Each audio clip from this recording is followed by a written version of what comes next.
बिस्मिल्लाहिर्रहमानिर्रहीम। Welcome to my channel UBI pension news update. I hope कि आप सब ठीक ठाक होंगे। आज का हमारा टॉपिक है ईओबीआई पेंशनर्स के लिए ब्रेकिंग न्यूज़। ईओबीआई पेंशन के हवाले से ताज़ा तरीन न्यूज़ अपडेट। टॉपिक की जाने बढ़ने से पहले आपसे गुजारिश है कि अगर आप चैनल पर नए हैं तो चैनल को सब्सक्राइब कर लें ताकि सरकारी मुलाजमीन और पेंशनर्स के हवाले से आने वाली हर न्यूज़ अपडेट से आपको बाखबर रखा जा सके। तो बढ़ते हैं आज के टॉपिक की जानिब। ईओबीआई पेंशन के हवाले से ताज़ा तरीन न्यूज़ अपडेट है, उससे आपको आगाह करेंगे। पाकिस्तान में मेहनत कशों को पेंशन देने के लिए employees old age benefit EOBI के क़याम का मकसद मेहनत कशों को रिटायरमेंट के बाद पेंशन देना था, लेकिन अब इस पर ब्यूरोक्रेसी का कब्ज़ा हो चुका है। मजदूरों के वेलफेयर के लिए 3 इदारे कायम किए गए, जिनमें एक ईओबीआई, दूसरा वर्कर्स वेलफेयर फंड और तीसरा सोशल सिक्योरिटी स्कीम शामिल हैं।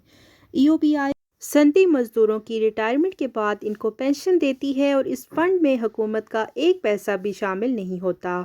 ये मजदूरों के पैसे होते हैं और कारखानादार मजदूरों की तनख्वाह का 5% देता है और मजदूरों की तनख्वाहों से 1% कटौती होती है। ईओबीआई के पास इस वक्त खरबों रुपए का फंड है और इन इदारों के मकासद में मज़दूरों के हालात ज़िंदगी बेहतर बनाना है। ईओबीआई के नाम पर पहली बार सनती, तजारती और दीगर इदारों के रिटायर्ड मुलाजमीन को पेंशन की अदायगी का कानून नाफिज किया गया। 2010 तक ये इदारा बेहतरीन अंदाज में काम करता रहा। 18वीं तरमीम के बाद सोशल सिक्योरिटी और कारकुनों के मुनाफे में शिरकत की स्कीमों और दीगर लेबर कवानीन सूबों के हवाले कर दिए गए हैं। ईओबीआई पेंशन स्कीम का कंट्रोल मरकज़ ने अपने पास रखा है। 18वीं तरमीम में सूबों को मुंतकिली के बाद वफाकी हुकूमत को अब ईओबीआई एक्ट में कोई तरमीम करने का इख्तियार नहीं है, इसलिए इसे माहाना पेंशन की रकम में इजाफे या आजरों के लिए ज़रिए काबिल अदायगी रकम में इजाफा करने का कानूनी इख्तियार नहीं है। जब भी ईओबीआई शराकत की रकम बढ़ाने की कोशिश करता है, सनतकार या आजर इसे आला अदालतों में चैलेंज करके अपने हक में फ़ैसला हासिल कर लेते हैं। नतीजे के तौर पर आजर अपनी मर्ज़ी के मुताबिक हिस्सा अदा करते हैं। ज़्यादातर मामलात में रकम 8,000 रुपये की 6% से लेकर 13,000 रुपये के 6% फ़ी बीमा शुदा मुलाजिम तक होती है।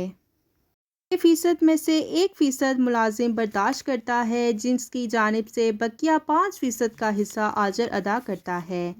हाल ही में ईओबीआई ने अपने ऑनलाइन पोर्टल पर शराकत की रकम को 13,000 रुपये के 6% से बढ़ाकर 25,000 रुपये कर दिया है, जो कि गैर हुनरमंद कारकुनों की मौजूदा कम अज़ कम उजरत है।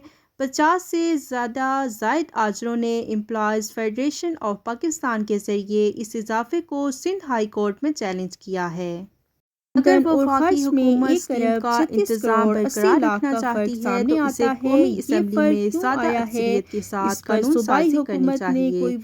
इस तरह की कानून साजी से पिछले 13 सालों से जारी तनाज़े का खात्मा हो जाएगा और हुकूमत को पेंशन में इजाफे का इख्तियार भी मिल जाएगा। महंगाई के इस दौर में मजदूरों की पेंशन में इजाफा नागुज़ीर हो चुका है। इस तरह के मसाइल का सामना मजदूरों के मुनाफे की तकसीम की स्कीम में भी किया जा रहा था, लेकिन वो जुज़वी तौर पर हल कर लिया गया है और सिंध ने Sindh companies profit workers participation act 2015 नाफिज किया था। ताहम दूसरे सूबे अपने अपने कवानीन के नफाज से गुरेजा हैं और चाहते थे कि इस स्कीम को मरकज़ में वापस जाना चाहिए।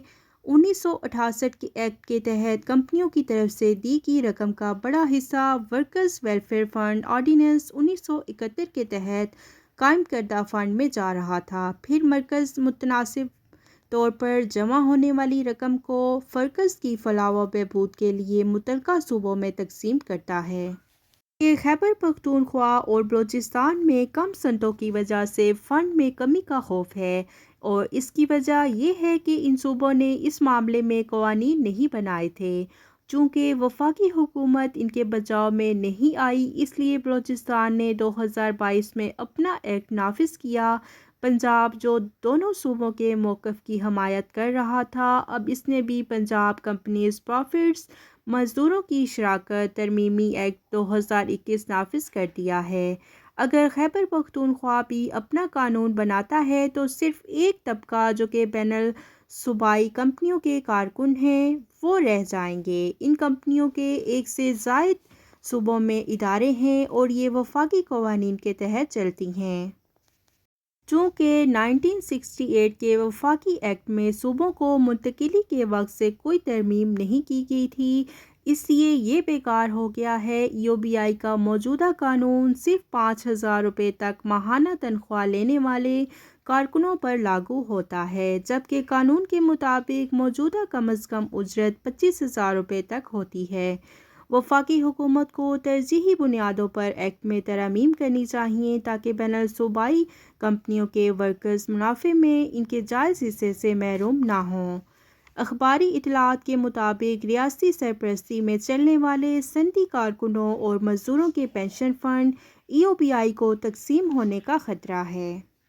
صوبے اس ادارے کو اپنے کنٹرول میں لینا چاہتے ہیں۔ یہ مطالبہ 18ویں ترمیم کے بعد شروع ہوا۔ سیاسی رہنما اور خاص کر عوامی نیشنل پارٹی اور پیپلز پارٹی اس پر فخر کرتی ہیں کہ انہوں نے 18ویں ترمیم کے ذریعے صوبائی خود مختاری کا مسئلہ حل کر دیا ہے، لیکن انہوں نے مزدوروں کے مسائل کو سامنے نہیں رکھا اور نہ اپنے اپنے صوبے میں مزدوروں کے لیے کچھ کیا۔ اس لیے آج یہ بحران درپیش ہے۔ صوبہ خیبر پختونخوا کی صورتحال پر غور کیا جائے تو واقعی مزدوروں کی تشویش میں وزن ہے۔ یہ صوبہ تو محنت کش اور خام مال پیدا کرنے والا صوبہ ہو سکتا ہے، لیکن کارخانے یہاں پر نہیں ہیں۔ جو تھوڑے بہت کارخانے بنے تھے ان کے مالکان نے سرکاری بینکوں کا قرضہ ہڑپ کیا اور پھر اپنے کارخانے بند کر دیے۔ اب چونکہ یہاں پر بہت سی وجوہات کی بنا پر کارخانے نہیں ہیں، اس لیے مزدوروں کے فلاح و بہبود کے لیے پیسے بھی نہیں ہیں۔ اب اگر خیبر پختونخوا کا شیڈول دیکھا جائے تو 2013 تا 2014 کے دوران EOBI آمدن صرف 60 کروڑ 45 لاکھ روپے تھی، جبکہ کارکنوں کو دی گئی پنشن اور ان کے خاندانوں کو مالی فوائد دینے پر اخراجات 193 کروڑ 30 لاکھ تک ہوئے، یعنی کہ خرچ آمدن سے 3 گنا زیادہ ہوئے۔ ان اخراجات میں جب 8 کروڑ 10 لاکھ کے انتظامی اخراجات شامل کیے جائیں تو یہ مالی صورتحال بہت خراب نظر آتی ہے۔ آمدن اور خرچ میں 1 ارب 36 کروڑ 80 لاکھ کا فرق سامنے آتا ہے۔ یہ فرق کیوں آیا ہے اور اس پر صوبائی حکومت نے کوئی وضاحت پیش کی اور نہ ہی KP کے اسمبلی میں کسی نے آواز اٹھائی۔ بلوچستان میں یہ فرق تقریباً 1 کروڑ روپے سے زائد بنتا ہے اور اس سے ثابت ہوتا ہے کہ یہ دونوں چھوٹے صوبے اس قابل نہیں ہیں کہ EOBI کو چلا سکیں۔ اور مزید پنشنروں کی شمولیت سے یہ فرق مزید بڑھتا جائے گا اور ان صوبوں میں وزیروں، بیوروکریسی اور سرکاری ملازمین کے احتساب کی بھی کوئی روایت نہیں ہے۔ پنجاب کی حکومت اگر EOBI کے اپنے حصے کے فنڈ کا مطالبہ کر رہی ہے تو وہ حق بجانب ہے، کیونکہ وہاں صنعتیں کافی ہیں اور اس طرح فنڈ بھی کافی ہوگا۔ ان کے مزدور کی حالت تو بدل جائے گی۔ حکمرانوں اور ممبران پارلیمنٹ سے درخواست ہے کہ کارکنوں، ضعیف پنشن زدہ کارکنوں کے بیواؤں، یتیم بچوں اور معذور لوگوں کی فلاح و بہبود کو مدنظر رکھتے ہوئے فیصلہ کیا جائے کہ وفاقی حکومت اس اسکیم کا نظم و نسق بھی سنبھال لے اور اس ادارے کو ایک قومی ادارے کے طور پر چلائے، کیونکہ خیبر پختونخوا حکومت اسے چلانے کے قابل نہیں ہے۔ یہ تھی EOBI پنشن کے حوالے سے لیٹسٹ نیوز اپڈیٹ جو کہ آپ کے ساتھ ہم نے شیئر کی۔ آئی ہوپ کہ ویڈیو آپ کو پسند آئی ہوگی، تو ویڈیو کو لائک کر لیں، زیادہ سے زیادہ شیئر کریں۔ اگر آپ چینل پر نئے ہیں تو چینل کو سبسکرائب کر لیں تاکہ سرکاری ملازمین اور پنشنرز کے حوالے سے آنے والی ہر نیوز اپڈیٹ سے آپ کو باخبر رکھا جا سکے۔ ملتے ہیں نیکسٹ ویڈیو میں، تب تک کے لیے ٹیک کیئر، اللہ حافظ، اللہ نگہبان۔